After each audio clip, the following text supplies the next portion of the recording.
என்கின்ற போது திட்டம் போட்டு செயல்படுத்தப்படுகிற ஒரு திட்டமாக சூழலை உருவாக்குவதற்காக முடிவெடுப்பது என்று வரும்போது ஆட்சி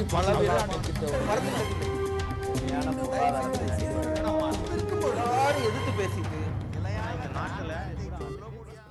நேர்பட பேசு தொடர்கிறது. கூட்டணி அமைக்க சிபிஐ பயன்படுத்தப்படுகிறது என்ற புகார் சரியா தவறா என்ற கேள்விக்கான உங்கள் கருத்துக்களின் முடிவுகளை நாம் இப்பொழுது தெரிந்து கொள்ளலாம்.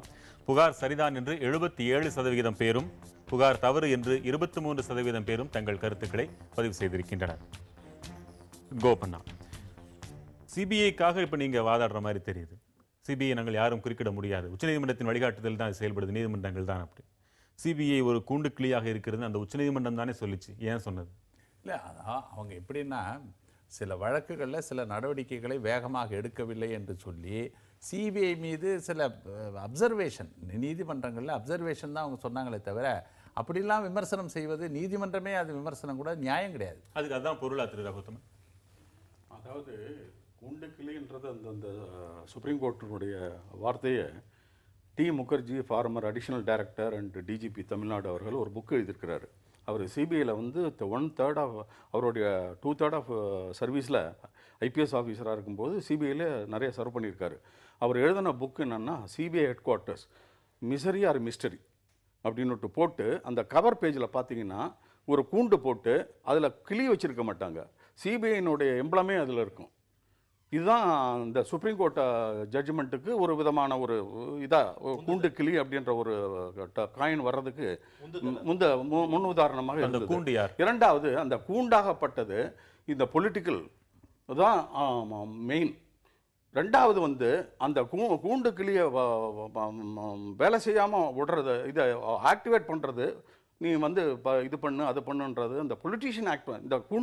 இந்த கூண்டை செய்கிறவங்க இருக்கிறாங்க பாருங்கள், இந்த politicians, Supreme Court of India, CIG and public litigation. இந்த பப்ளிக் லிட்டிகேஷன் சுப்ரீம் கோர்ட்டுன்னு நான் ஒரு உதாரணமே சொல்கிறேன். நான் இவர் ராஜா சொன்னார் மாயாவதி கேஸ் நம்ம மறுபடியும் பேசலாம். தாஜ் காரிடர் கேஸில் ஆகஸ்ட் 2003 அந்த அம்மா வித்ட்ரா பண்ணுறாங்க சப்போர்ட். செப்டம்பர் 2003 கோபண்ணா சொன்னாப்புல திரு அகர்வால் என்றவர் ஃபைல் பண்ணுறாரு சுப்ரீம் கோர்ட்டில். சுப்ரீம் கோர்ட் டைரக்ஷனில் தான் சிபிஐ ரிஜிஸ்டர் பண்ணுது, இன்வெஸ்டிகேட் பண்ணுறது. அதை இதே இன்வெஸ்டிகேட் பண்ணி டிஸ்ப்ரப்போர்ஷனட் அசெட் கேஸ்னுட்டு அவன் மேலே சுவமோட்டோவா ஒரு கேஸ் ரிஜிஸ்டர் பண்ணுறாங்க. இதே சுப்ரீம் கோர்ட் ஆகப்பட்டது இந்த தாஜ் காரிடர் கேஸில் டிவி ராஜேஸ்வர் ராவ்னுட்டு யூபி கவர்னர் அவர் சாங்ஷன் கொடுக்க மறுக்கிறார். அது பொலிட்டிக்கல் டெசிஷன். இது சாங்ஷன் கொடுக்கறதுன்றது எவிடன்ஸை பேஸ் பண்ணியிருக்கணும், ஆதாரத்தை பேஸ் பண்ணியிருக்கணும். அது நல்ல ஆதாரங்கள்லாம் திரட்டி இருக்கிறாங்க. அது இல்லைன்னா சாங்ஷன் ஆர்டருக்கே போயிருக்க மாட்டாங்க. அப்படி இருக்கும்போது ஒரு கவர்னராகப்பட்டவர் சாங்ஷன் கொடுக்கிறவர் மறுக்கிறார். அந்த மறுத்த இதை வச்சுக்கிட்டு இதே சுப்ரீம் கோர்ட் சொல்லுது, ஒன்ஸ் மறுத்துட்டாங்கன்னா அதை நம்ம ஒன்றும் பண்ண முடியாது அப்படின்னு சொல்கிறாங்க சுப்ரீம் கோர்ட்டு. ரெண்டாவது, சுப்ரீம் கோர்ட்டு டிஸ்ப்ரப்போர்ஷனல் கேஸ் இன்வெஸ்டிகேட் பண்ணி அதையும் இன்வெஸ்டிகேட் பண்ணுறது பொலிட்டிக்கலுடைய இன்ஃப்ளூயன்ஸால் பண்ணி அதை வந்து சார்ஜ் ஷீட் போடுற அளவுக்கு போகும்பொழுது அதில் வந்து லோயர் கோர்ட் வந்து சிபிஐ அதுக்கும் வந்து சொல்கிறாங்க, இது வந்து ஸ்டேட் போலீஸ் சம்மந்தப்பட்டது, இந்த disproportionate asset, Mayawati state government official, ஆகையால் சிபிஐக்கு அதிகாரம் கிடையாது. அது அந்த சுப்ரீம் கோர்ட் என்ன சொல்கிறாங்க, நாங்கள் உங்களுக்கு டைரக்ஷன் கொடுத்து தாஜ் காரிடர் கேஸ் தான் இன்வெஸ்டிகேட் பண்ண சொன்னோம், நீங்கள் டிஸ்ப்ரப்போர்ஷனட் கேஸை இன்வெஸ்டிகேட் பண்ணீங்க அப்படின்னு case Supreme Court gives a decision.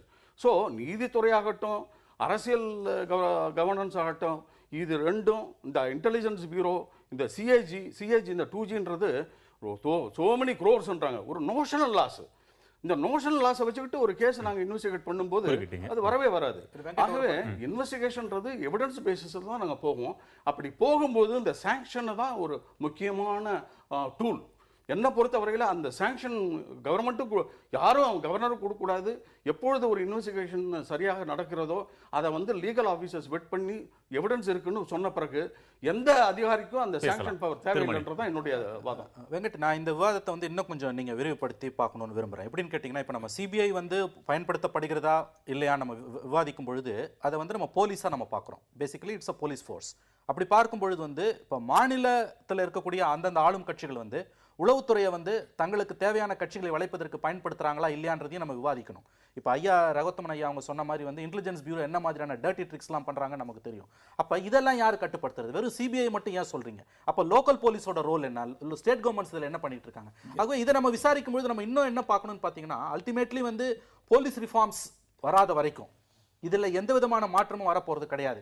பல ஸ்டேட்ஸ் வந்து இன்னைக்கு வந்து போலீஸ் ரிஃபார்ம்ஸை ஏத்துக்க மறுக்கிறாங்க. ஏன்னா ஆட்சியில் இருக்கக்கூடிய யார் ஒருவருக்குமே வந்து காவல்துறை என்பது மாநிலத்தில் பார்த்தீங்கன்னா மாநிலத்தில் இருக்கக்கூடிய உளவுத்துறை, மத்தியில் வந்து சிபிஐ இன்டெலிஜென்ஸ் பியூரோ, இதை பயன்படுத்தி அவங்க வந்து தங்களுக்கு வேண்டாத அரசியல் எதிரிகளை வளைப்பதற்கும் தங்கள் பக்கம் அவர்களை இழுப்பதற்குமான காரியங்களை தொடர்ந்து பண்ணிட்டே இருக்காங்க.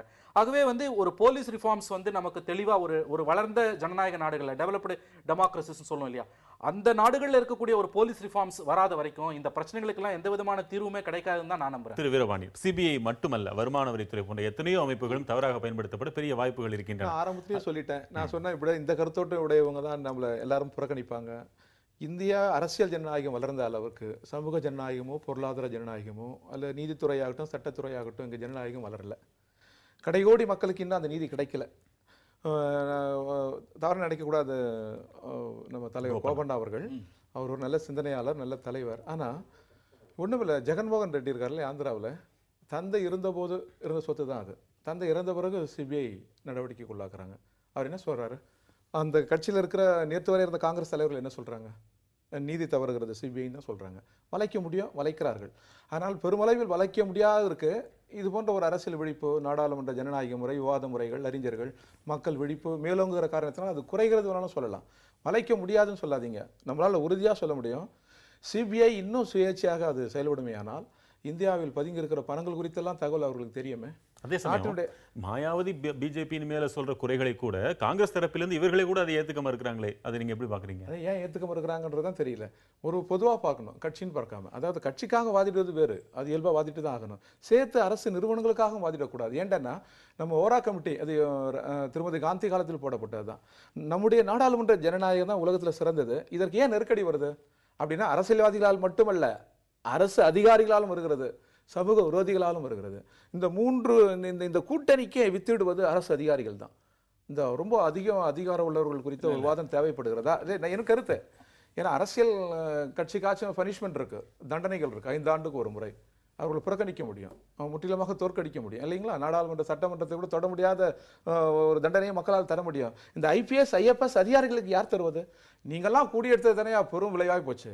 தமிழ் மக்கள், இலங்கை தமிழ் மக்களுக்கு பேர் இழப்பா போச்சு.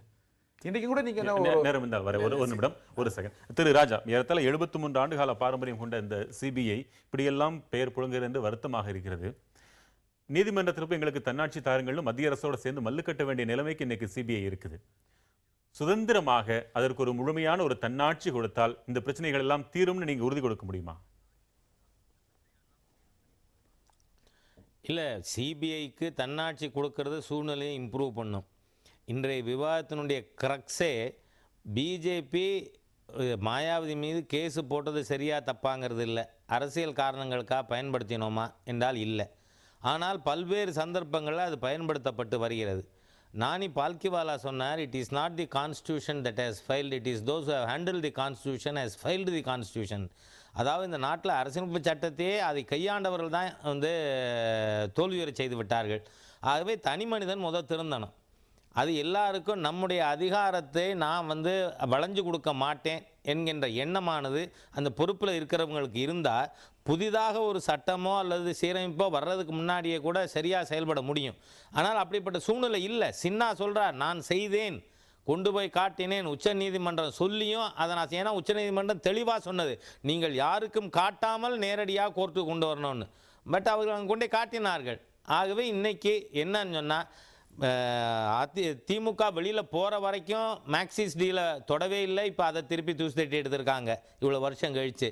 ஆகவே நீங்கள் ஏற்கனவே ஒப்புக்கொண்டாங்க, ஸ்டாலின் அவர்கள் வீட்டுக்கு ஆதரவு வாபஸ் வாங்கின மறுநாள் சிபிஐ போகுதுன்னு சொன்னால், it is not enough if you are fair, you should appear to be fair.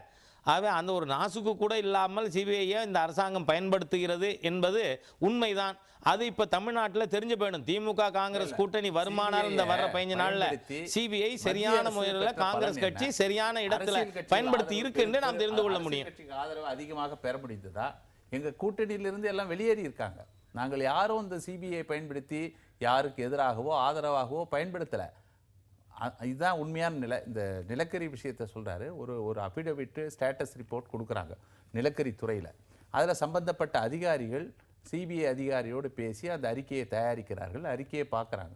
ஏன்னா இந்த நாட்டில் தேர்ந்தெடுக்கப்பட்ட ஒரு பிரதமர் இருக்கார், மக்களால் தேர்ந்தெடுக்கப்பட்ட நாடாளுமன்ற உறுப்பினர்கள் ஆதரவை பெற்றவர். நீங்கள் நாளைக்கு ஒரு உச்சநீதிமன்றத்திலே தாக்கல் செய்கிற ஒரு அஃபிடவிட்டோ அல்லது ஸ்டேட்டஸ் ரிப்போர்ட்டோ அது மிகப்பெரிய அரசியல் சீர்குலைவுக்கு வழிவகுத்துடக்கூடாது. அந்த அடிப்படையில் முன்னெச்சரிக்கையாக அது அந்த அறிக்கை பார்க்கப்பட்டதே தவிர, அந்த ரிப்போர்ட் பார்க்கப்பட்டதே தவிர அதில் உள்நோக்கம் கிடையாது. அதில் மேஜர் ஆல்ட்ரேஷன் எதுவும் செய்யல. ஐயா சொன்னதை போல முகாந்திரமே இல்லாமலா எல்லா வழக்குகளும் பதிவு செய்யப்பட்டிருக்கும்? அப்படியும் இருக்க வாய்ப்பில்லை இல்லையா?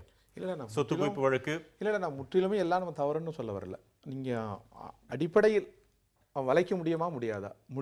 முடிகிறதா இல்லையா? முடிகிறது. முடிந்திருக்கிறதா இல்லையா? முடிந்திருக்கிறது. அதற்கு ஏராளமான சான்றுகள் உண்டு. இப்போ தன்னாட்சினாக்கா நீங்கள் ஒரு அளவற்ற அதிகாரம் அதுவும் தவறாகி போயிடும். நாடாளுமன்றத்தையும் மீறி அதிகாரம் இருக்கக்கூடாது. நாடாளுமன்றத்தில் விவாதத்துக்கு உட்படுத்தணும். எத்தகைய நிறுவனமாகட்டும், எத்தகைய அதிகார அமைப்பாகட்டும். மற்ற பல அமைப்புகள் இருக்கும்பொழுது இதற்கு மட்டும் உயர்ந்த தன்னாட்சி என்பது அதுவும் சரியாக இருக்குமா? இல்லை, அது யாருக்கு கொடுத்தாலும் சரி, ஒன்று கொடுத்து ஒன்று கூடாது, அந்த அர்த்தத்தில் நான் சொல்ல வரேன். எதாவது நாடாளுமன்ற அதாவது சிபிஐ சுதந்திரமாக இருக்கணும்.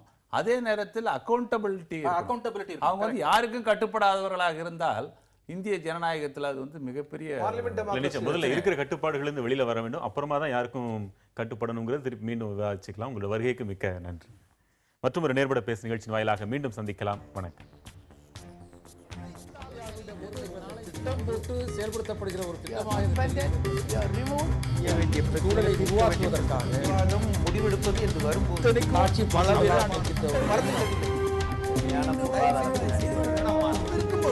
எதிர்த்து பேசிட்டு மக்கள் தங்களுடைய பங்களிப்பு